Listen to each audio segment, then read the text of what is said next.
Hi, John McElroy here, back at Munro Associates with Sandy Munro, talking about the continuing teardown of the Tesla Model 3. And Sandy, when you first got this car, you were not impressed by the fit and finish. No, I was not. No, I thought that this was one of the worst fit and finishes I'd seen in decades. There was a lot of manufacturing flaws that we saw.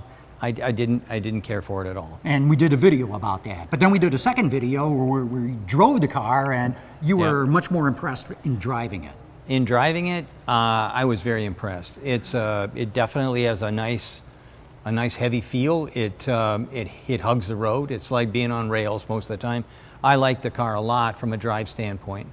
And then as you tore down the car even more, and here we've got a lot of the electronics laid out on this table, this is when you really started to get impressed by what Tesla's doing. Right. So pretty much everybody knows that we did a report for UBS on the Chevy Bolt.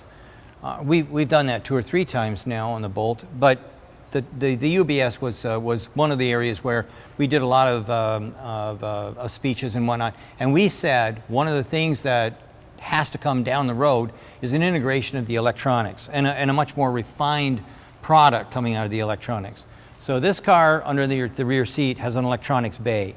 And when you look at the electronics that are in this car, the density is out of this world. The layouts are wonderful. And the fact that they've integrated different disparate circuit boards into this myriad of, this is like a symphony of engineering. They did a really good job. So instead of components all over the car, you're saying right. they integrated it all here. Right, exactly. And now let's take a look at the battery, because I love how you've torn this one apart. And this is another example of what you thought was pretty good.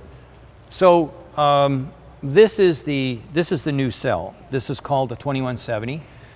It's a little bit bigger, 20% bigger than the old one. It has new chemistry, and quite frankly, it gives you 50% more power. 20% bigger, but 50% more power. I'm pretty happy with that. As you know, I'm a fickle guy. Initially, I thought LG had the best batteries. Then Samsung came out, and I liked the Samsung battery. Then LG kind of improved their pack. But now I'm looking at this, and I'm saying, okay, sorry boys, but this is the one that I like the most now. This one here, we're very, very, very impressed with. Okay, you've done the whole report now. Yes. You've gone through the body, the electronics, the battery. Right. What's your big walk-away conclusion about the Model 3? The Model 3 is profitable. So I have the e-Crow.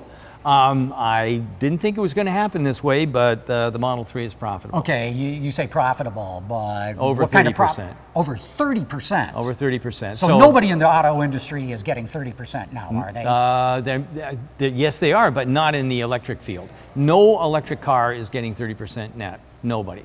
Or 30% growth. Well, give us an example. How is Tesla able to do this? Well, let's go back to what I said before about the integration of the electronics. So here's the rear view mirror. So if you look at the rear view mirror for the Tesla 3, it costs about $29.50. The BMW i3, $93 approximately. And then you look at the Chevy Bolt, it's 164 bucks. You know what? that's the magic associated with using components that are already on the car, and you make them work double or triple duty. That kind of stuff shows up quite often inside the Tesla. They did a really good systems integration job. I know you got a list of the entire bill of materials here someplace. Oh, this is, here's the costed bill. So this is every single component, every kind of material used in the car. So what you've got is the material, the supplier name, if we can find it, the total cost, the weight, how many of them there are, and then how it rolls up into total cost all the way down. So each component is individually shown, and then if you look in these other things, you'll find details. Let's talk about these other things. I mean, powertrain and battery, quality audit, interior and safety, body and chassis, controlling electronics. You've gone through the entire car here. Exactly, and the one thing that people are really interested in is this one here, the side-by-side. So these are 3 pretty dynamic vehicles out there: the Tesla, the BMW, and the Bolt. And you can compare side by side here's the system, here's the cost, here's the weight, here's the whatever. So we have a lot of happy customers. Okay, so for anybody who wants to make that comparison, they're going to have to buy the report from you. Yes. Yeah, I'm sorry, we aren't giving it away this time. Yeah, yeah. Okay, real good, Sandy. Thanks so much. And what a difference from the first video we made to what yeah. you're concluding right now. Right, like I say, a lot of crow being eaten around here.